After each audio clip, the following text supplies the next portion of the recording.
नमस्कार दोस्तों, आज हम कक्षा 5वीं में पाठ नंबर 7वां डाकिये की कहानी कंवर सिंह की जुबानी पढ़ने जा रहे हैं। तो यहाँ पर इस डाकिये का नाम है कंवर सिंह। तो कंवर सिंह की फोटो आप यहाँ पर देख सकते हैं। तो भाई कंवर सिंह पोस्ट ऑफिस में एक डाकिये की पोस्ट पर वो कार्यरत है। तो उनको कौन कौन सी कठिनाइयों का सामना करना पड़ता है और उनको कैसे कैसे इलाकों में जाना पड़ता है, वो सारी जो बातें हैं आज हम इस पाठ में सीखेंगे। तो चलो हम लोग देर न करते हुए शुरू करते हैं। तो भाई यहाँ देखिए, शिमला की माल रोड पर जनरल पोस्ट ऑफिस है। तो बच्चों यहाँ पर इस चित्र में आप शिमला की जो माल रोड पर जो जनरल पोस्ट ऑफिस है उसको आप देख सकते हैं।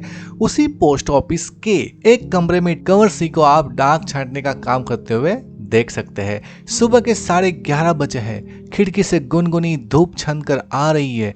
इस धूप का मजा लेते हुए 2 पैकर और 3 महिला डाकिया फटाफट डाक छांटने का काम कर रहे। तो अभी तक आपने इस पैराग्राफ में डाकिया और पैकर का नाम सुना है। तो चलो दोस्तों हम लोग देखते हैं पैकर का काम क्या होता है और डाकिया का काम क्या होता है। हाँ तो दोस्तों आप यहाँ पर देख सकते हैं, मेल डिलीवर और मेल कैरियर की मदद करने के लिए पैकर की मुख्य जिम्मेदारी होती है। तो भाई पैकर मेल खोलता है और इसे क्षेत्र या गली से अलग करता है, और वे शाखा पोस्टमास्टर, मेल डिलीवर और मेल वाहक की भी सहायता करता है। मतलब बच्चों यहाँ पर आप देखिए, पैकर का मतलब होता है PACKER, इसको इंग्लिश में बोलते हैं पैकर। तो पैकर का मतलब क्या होता है कि भाई जितनी भी पोस्ट आती है, जितनी भी डाक आती है, उन सबका सॉर्ट आउट करता है। मतलब ये कौन से गांव की, ये कौन से जिले की है, तो उनको सबको अलग अलग करने का काम पैकर का होता है। तो आपको पैकर के काम के बारे में पता चल गया होगा। अब यहाँ पर देखिए डाकिया। डाकिया तो आपने सुना होगा, डाकिया तो घर घर जाकर सबको चिट्ठी पत्र देता है। तो भाई डाकिया का काम घरों में पत्र, पार्सल और कार्ड पहुंचाना है। ये कार्यकर्ता एक जिले के भीतर काम के स्थानों, डाकघरों और डाकघरों से पत्र भी एकत्र कर सकते हैं। तो फ्रेंड्स, आपको भी उनके काम के बारे में पता चल गया होगा। वहीं पर मैंने सरकार से पुरस्कार पाने वाले डाकिया कंवर सिंह जी से बात की। यही बातचीत आगे दी जा रही है। आज मैं आपको एक ऐसे डाकिये की पहचान कराऊंगा जिसको सरकार की ओर से पुरस्कार मिला है। हाँ तो दोस्तों अभी हम कंवर सिंह से बात करते हैं। सबसे पहले हम उनको ये पूछते हैं कि भाई आपका शुभ नाम। तो मेरा नाम कंवर सिंह है। मैं हिमाचल प्रदेश के शिमला जिले के नेरवा गांव का निवासी हूँ। मेरी उम्र 45 साल है। तो बच्चों आप यहाँ पर देखिए कि भाई वो हिमाचल प्रदेश के शिमला जिले के नेरवा गांव। आप यहाँ पर कुछ हिमाचल प्रदेश के शहरों की तस्वीर देख सकते हैं। उससे आपको अंदाजा लग जाएगा कि हिमाचल प्रदेश कितना खूबसूरत, कितना सुहावना है। मन करता है कि हम भी वहाँ जाकर बस जाए। दूसरा प्रश्न श्री कंवर सिंह के लिए, आपके परिवार में कौन कौन है, उनके बारे में कुछ बताइए। तो भाई कंवर सिंह उसके जवाब में ये बोलते हैं, मेरे 4 बच्चे हैं, 3 लड़कियां और 1 लड़का। उनकी 3 लड़कियां हैं और 1 लड़का है। 2 लड़कियों की शादी हो चुकी है। मेरा एक और बेटा भी था, वो मेरे गांव में एक पहाड़ी से लकड़ियां लाते हुए गिर गया, जिससे उसकी मौत होगी। उनके कितने बच्चे हैं? उनके 4 बच्चे हैं, इसमें से 3 लड़कियां हैं और वो एक ही बेटा था। लेकिन वह गांव में पहाड़ी से लकड़ियां लाते समय उसका पैर फिसला और उसकी मौत हो जाती है। उनके घर की जो पूरी जिम्मेदारी है वो कंवर सिंह के ऊपर है। उनका एक बेटा था, वो भी चला गया। आपके बेटे के साथ जो हुआ उसका हमें बहुत दुख है। आपके इलाके में इस तरह की घटनाएं क्या अक्सर होती हैं? अब उनसे ये प्रश्न किया जा रहा है कि भाई आपके इलाके में क्या इस तरह की जो घटनाएं अक्सर होती रहती है? तो कंवर सिंह बोलते हैं, जी ऐसी घटनाओं का होना असाधारण नहीं है। यहाँ हर साल तिरछी ढलानों या ढांकों से घास काटते हुए कई औरतें गिरकर मर जाती है। फिर भी यहाँ ऐसे ही रास्तों से चलना पड़ता है, क्योंकि दूसरे कोई रास्ते होते ही नहीं। हमारे गांव में अभी तक बस नहीं पहुंच पाती है। हिमाचल में हजारों ऐसे गांव हैं जहां पैदल चलकर ही पहुंच सकते हैं। तो कंवर सिंह के जवाब से आपको बच्चों पता चलता है कि भाई आज भी उन इलाकों में बस नहीं पहुंचती। वहां पर आप 2 व्हीलर्स या 3 व्हीलर्स या 4 व्हीलर्स आप कुछ भी लेकर वहां पर आप जा नहीं सकते, क्योंकि वहां पर इतनी तिरछी ढलान है। तो वहां पर आपको पैदल ही जाना पड़ेगा, और पैदल चलने में भी बहुत खतरा है। अगर आपका पैर फिसला तो आपकी जान भी जा सकती है।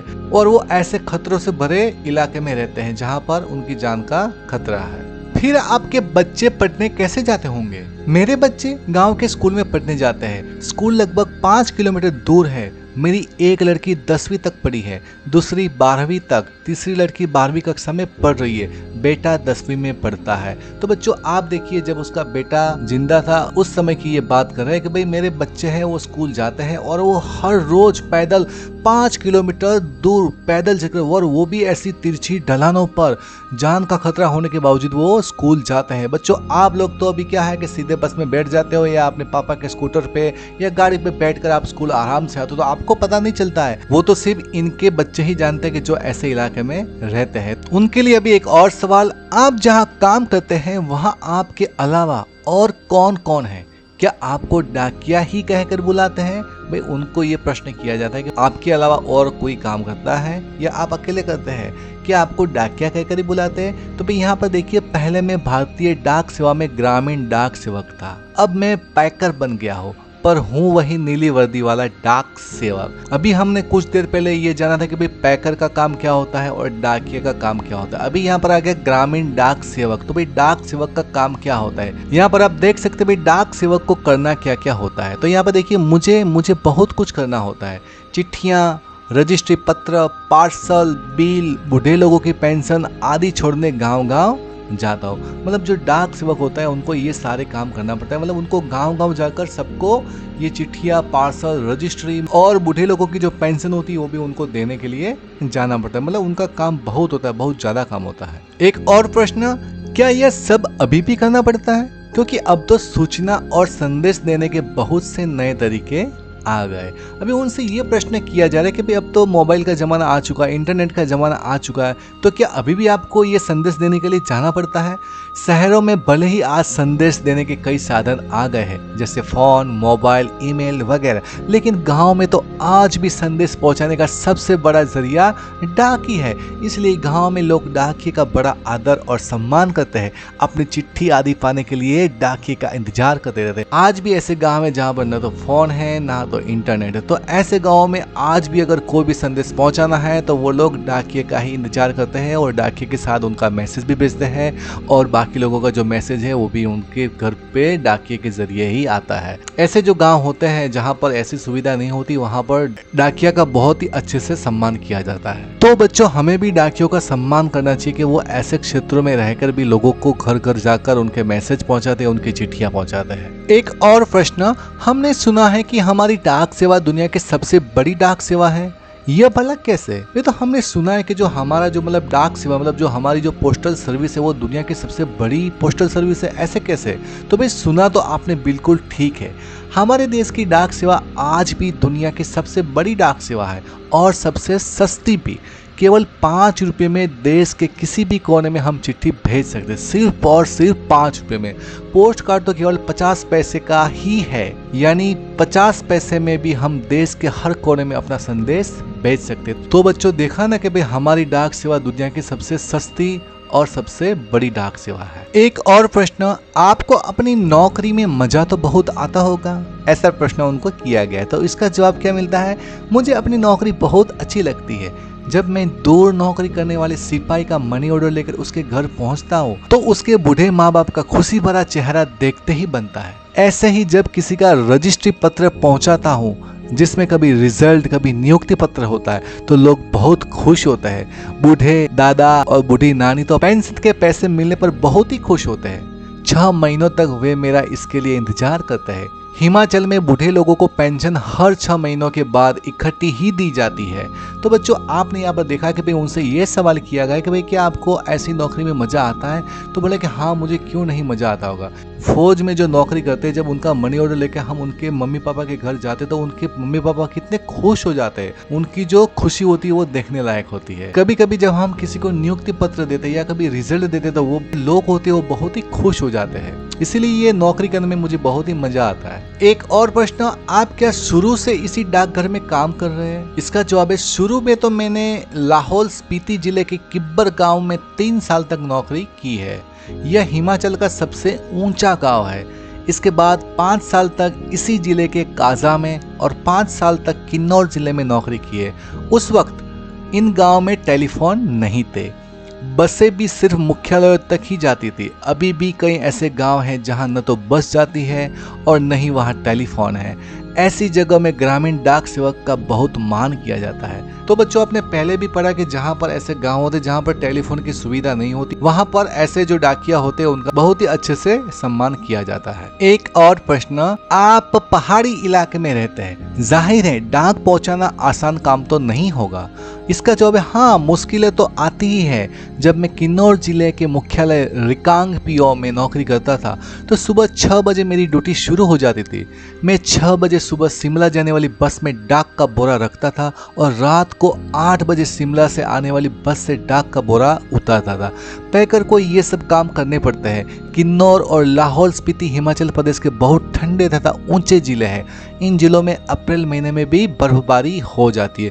तो बच्चों देखिए भाई, जहाँ पर ये कार्यरत थे, जहाँ पर ये नौकरी कर रहे थे, वहाँ पर अप्रैल महीने में भी बर्फबारी हो जाती है। अब यहाँ पर आप देख सकते हो भाई, यहाँ पर अप्रैल महीने में तो गर्मी होती है, ऐसे समय में आप बाहर भी नहीं निकल सकते। कहने का मतलब यह है कि जो उनका काम है वो बहुत ही आसान नहीं है, क्योंकि उनको सुबह 6 बजे उठकर उनका जो बोरा होता है वो शिमला जाने वाली बस में रखना पड़ता है, फिर रात को 8 बजे शिमला से आने वाली बस से डाक का बोरा उतारना। मतलब ये सारे जो काम है उसमें बिल्कुल भी टाइम वेस्ट नहीं करना चाहिए। अगर टाइम वेस्ट कर दिया तो बस चली जाएगी और वो बोरा नहीं पहुंच पाएगा। इसलिए समय का भी इसमें बहुत ही ध्यान रखना पड़ता है। बर्फ में चलते हुए पैरों को ठंड से बचाना पड़ता है, वरना स्नो बाइट हो जाते हैं। स्नो बाइट का मतलब क्या होता है? जिससे पैर नीले पड़ जाते हैं और उनमें गैंग्रीन हो जाती है, जिससे उंगलियां झड़ सकती है। इन जिलों में मुझे एक घर से दूसरे घर तक डाक पहुंचाने के लिए लगभग 26 किलोमीटर रोजाना चलना पड़ता था। बाप रे, 26 किलोमीटर! हिमाचल में एक गांव से दूसरे गांव की दूरी लगभग 4 या 5 किलोमीटर तक होती है।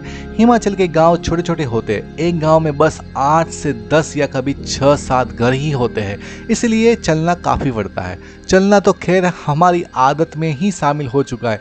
ग्रामीण डाकिये की जिंदगी में तो चलना ही चलना है। तो बच्चों यहाँ पर देखें कि भाई बर्फ में अगर चलते हुए पैरों को ठंड से बचाना पड़ता है, वरना क्या हो जाता है? Snow bite. स्नो बाइट का मतलब क्या होता है कि पैर नीले पड़ जाते हैं और उनमें गैंग्रीन हो जाता है, तो आपको उंगलियां कटवाने भी पड़ सकती है, आपका पैर भी पूरा काटना पड़ सकता है। इसलिए भाई ऐसे बर्फ में चलने से पहले उनको बहुत सारी सावधानियां भी बरतनी पड़ती है। और इन सावधानी के साथ साथ भाई हिमाचल के जो गांव होते हैं उनकी जो दूरी होती है, गांवों की दूरी होती है, वो 5-5 किलोमीटर की होती है और एक गांव में सिर्फ 7 या 8 घर होते हैं। तो भाई उनको इस हिसाब से ज़्यादा चलना पड़ता है। मतलब इनके लिए तो अभी ये कुछ नहीं है, वो रोज़ चलते हैं, लेकिन 26 किलोमीटर हमारे लिए तो बहुत है। मतलब ये काम बहुत ही कठिन है। ये सारी बातें सुनने के बाद, पढ़ने के बाद हमें पता चलता है कि भाई डाकिये का जो काम है वो भी हिमाचल प्रदेश जैसे इलाकों में जहाँ पर बसें नहीं जाती, तो वहाँ पर तो ये काम और भी कठिन हो जाता है। एक और प्रश्न, आपने बताया था कि पहले आप डाक सेवक थे, अब पैकर है, इसके आगे भी कोई प्रमोशन है क्या? तो भी देखो, यहाँ पर जो कंवर सिंह हैं वो पहले डाक सेवक थे, अब वो पैकर है। अब क्या इसके आगे भी कोई प्रमोशन है क्या? तो भाई पैकर के बाद डाकिया बन सकते हैं। पैकर के बाद क्या बन सकते हैं? डाकिया। डाकिया का काम क्या होता है? घर घर जाकर चिट्ठी पहुंचाना। बस एक इम्तिहान पास करना पड़ता है। अभी तो काम के हिसाब से हमारा वेतन काफ़ी कम रहता है। सारा दिन कुर्सी पर बैठकर काम करने वाले बाबू का वेतन कहीं ज़्यादा होता है। पैकर का वेतन बाबू के जितना ही हो जाता है। अब तो डाकिये की नौकरी में लगना भी बहुत मुश्किल हो चुका है। हम में से जितने डाकिये रिटायर हो चुके हैं, उनकी जगह नए डाकियों को नहीं रखा जा रहा है। इससे पुराने डाकियों पर काम का बोझ दिन प्रतिदिन बढ़ता ही जा रहा है। न जाने आने वाला समय कैसा होगा। पर प्रश्न ये किया था कि भाई पैकर के बाद भी कोई प्रमोशन होता है क्या? आप पैकर के बाद डाकिया बन सकते हैं, क्योंकि अभी डाकिये की नौकरी पाना बहुत ही मुश्किल है। अभी तो मतलब जितने भी डाकिये रिटायर हो चुके हैं, उनकी जगह पर नए डाकियों को नहीं रखा जा रहा है। इसीलिए जो अभी पुराने डाकिये हैं उनके ऊपर काम का लोड बढ़ रहा है। तो अभी कंवर सिंह कहना ये चाहते हैं, तो अभी आगे वाले समय में क्या होने वाला है वो तो कोई नहीं जानता है। एक और प्रश्न, काम के दौरान कभी कोई बहुत खास बात हुई हो? मतलब काम के दौरान, मतलब ड्यूटी के टाइम पे अगर कोई ऐसा कोई वाकया हुआ हो, कोई ऐसी बात हुई है तो आप मुझे बताइए। तो भाई एक घटना आपको सुनाता हूँ। देखो भाई कंवर सिंह आपको एक घटना सुनाते हैं। मेरा तबादला शिमला के जनरल पोस्ट ऑफिस में हो गया था। तबादला का मतलब क्या होता है? ट्रांसफर। तो भाई शिमला के जनरल पोस्ट ऑफिस में हो गया था। तो भाई शिमला का जो जनरल पोस्ट ऑफिस है, आप इसको इस चित्र में देख सकते हैं। वहाँ मुझे रात के समय रेस्ट हाउस और पोस्ट ऑफिस चौकीदारी का काम दिया था। उनको क्या काम दिया था? रेस्ट हाउस और पोस्ट ऑफिस चौकीदारी का काम दिया था। ईयर 1988, मतलब 1998 की बात है। 29 जनवरी को रात लगभग 10:30 बजे का समय था। बाहर से किसी ने पोस्ट ऑफिस का दरवाज़ा खटखटाया। मैंने पूछा कौन है? जवाब आया, दरवाज़ा खोलो, तुमसे बात करनी है। मैंने दरवाज़ा खोला तो अचानक 5-6 लोग अंदर घुसे और मुझे पीटना शुरू कर दिया। मैंने पूछा क्यों पीट रहे हो, तो उन्होंने कोई जवाब नहीं दिया। कंवर सिंह ने बार बार बोला कि आप मुझे क्यों पीट रहे हो, क्यों पीट रहे हो, लेकिन उन्होंने कोई जवाब नहीं दिया, बस उनको मारते ही रहे। हाँ, तो आपने देखा कि भाई उनके साथ एक ऐसी घटना हो जाती है। तो इसमें होता है क्या कि भाई सारे ऑफिस की लाइटें बंद कर दे। इससे पहले कि मैं कुछ समझ पाता, मेरे सिर पर किसी भारी चीज से कई बार मारा, जिससे मेरा सिर फट गया। मैं लगातार चिल्लाता रहा। उसके बाद मैं बेहोश हो गया और मुझे कुछ भी पता न चला। अगले दिन जब मुझे होश आया तो मैं शिमला के इंदिरा गांधी मेडिकल कॉलेज के अस्पताल में दाखिल था। सिर में भयंकर दर्द हो रहा था। उन दिनों मेरा 17 साल का बेटा मेरे साथ ही रहता था। उसी से पता चला कि मेरे चिल्लाने की आवाज़ सुनकर लड़का और ऑफिस के दूसरे लोग जो नज़दीक ही रहते थे, दरवाजों के शीशे तोड़कर अंदर आए और मुझे अस्पताल पहुंचाया। मेरे सिर पर कई टाँके लगे थे। उसकी वजह से आज भी मेरी एक आंख से दिखाई नहीं देता है। तो आपने यहाँ पर देखा कि भाई उस रात में एक ऐसी घटना होती है, उनको 5-6 लोग सीधे मारने आते हैं और बिना किसी बात के उनको मारने लगते हैं और उनके सर में चोट आ जाती है और उसके कारण वो आज भी एक आंख से देख नहीं सकते। यहाँ पर आप देख सकते हो कि भाई नौकरी के दौरान उनके साथ यह एक बड़ी घटना घट जाती है। ये सारा हो जाने के बाद सरकार ने मुझे जान पर खेलकर डाक की चीजें बचाने के लिए बेस्ट पोस्टमैन का इनाम दिया। क्या दिया उनको? बेस्ट पोस्टमैन का इनाम दिया। यह इनाम 2004 में मिला। इस इनाम में मुझे सिर्फ 500 रुपये और प्रशस्ति पत्र दिया जाता है। मैं और मेरा परिवार बहुत खुश हुए। आज भी मैं गर्व से कहता हूँ मैं बेस्ट पोस्टमैन हूँ। इस पाठ की लेखिका है प्रतिमा शर्मा। तो बच्चों आपने यहाँ पर देखा कि भाई जो पोस्टमैन होते हैं उनकी क्या क्या रिस्पॉन्सिबिलिटीज होती है, उनको कैसे कैसे काम करने पड़ते हैं। अगर ऐसे इलाके में अगर आप हो का काम बहुत ही कठिन हो जाता है। तो उन्होंने अपनी जान की बाजी लगाकर भी डाक की जो चीजें होती है उनका बचाव किया था उन चोरों से। तो उनके लिए उनको एक पुरस्कार मिलता है जिसमें उनको 500 रुपया नकद और एक प्रशस्ति पत्र भी दिया जाता है। हाँ, तो उनका जो परिवार होता है वो बहुत ही खुश होता है और आज भी जो कंवर सिंह हैं वो गर्व से कहते हैं कि मैं बेस्ट पोस्टमैन हूँ। अभी इस पाठ के अंत में कुछ प्रश्न उत्तर दिए हैं जिसको हम लोग अभी देखते हैं। प्रश्न पहला, डाकिया का क्या नाम था? इसका उत्तर है डाकिया का नाम कंवर सिंह था। प्रश्न दूसरा, डाकिया कहाँ का रहने वाला था? तो बच्चों आपको पहले से पता है कि भाई डाकिया हिमाचल प्रदेश के शिमला जिले के नेरवा गांव का रहने वाला था। प्रश्न तीसरा, कंवर सिंह के परिवार में कौन कौन सदस्य थे? तो इसका उत्तर है कि कंवर सिंह के परिवार में 4 बच्चे थे। आपको पता है कि बच्चों उनकी 3 बेटियां थी जिनमें से 2 की शादी हो चुकी थी, एक पढ़ रही थी और एक उनका बेटा था। प्रश्न चौथा, डाक सेवक को क्या क्या करना पड़ता है? तो यहाँ पर आप देख सकते हैं भाई डाक सेवक को चिट्ठियां, रजिस्ट्री पत्र, पार्सल, बिल, बूढ़े लोगों को पेंशन आदि बांटने गांव गांव जाना पड़ता है। प्रश्न पांचवा, भारतीय डाक सेवा की क्या विशेषता है? तो विशेषता के बारे में बच्चों आप ऑलरेडी जानते हो। तो इसका उत्तर है कि भारतीय डाक सेवा दुनिया की सबसे बड़ी और सबसे सस्ती डाक सेवा है। जो आपने देखा कि भाई 50 पैसे के पोस्ट कार्ड के जरिए आप दुनिया के किसी भी कोने में अपना मैसेज पहुंचा सकते हैं। इसलिए भाई हमारी जो डाक सेवा है वो दुनिया की सबसे बड़ी और सबसे सस्ती डाक सेवा हम इसको कह सकते हैं।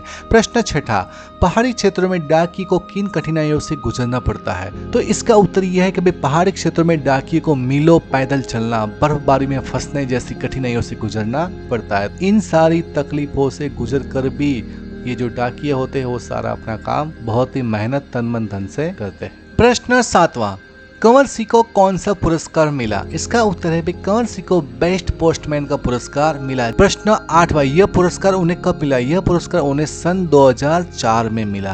तो बच्चों यहाँ पर यह पाठ पूरा होता है और इसके प्रश्न उत्तर भी पूरे होते हैं। तो बच्चों मैं आशा करता हूँ कि आपको एक पोस्टमैन की कहानी सुनकर बहुत ही अच्छा लगा होगा और आपको ये मेरा वीडियो, आपको ये मेरा पढ़ाने का तरीका बहुत ही पसंद आया होगा। अगर आपको ये मेरा वीडियो पसंद आया है तो इस वीडियो को लाइक कीजिए, शेयर कीजिए और कमेंट कीजिए। और इस तरह की और भी एजुकेशनल वीडियो देखने के लिए आप इस चैनल को सब्सक्राइब कर सकते हैं। तो चलो फ्रेंड्स, मिलते हैं भी नेक्स्ट वीडियो में। तब तक के लिए जय हिंद, जय भारत।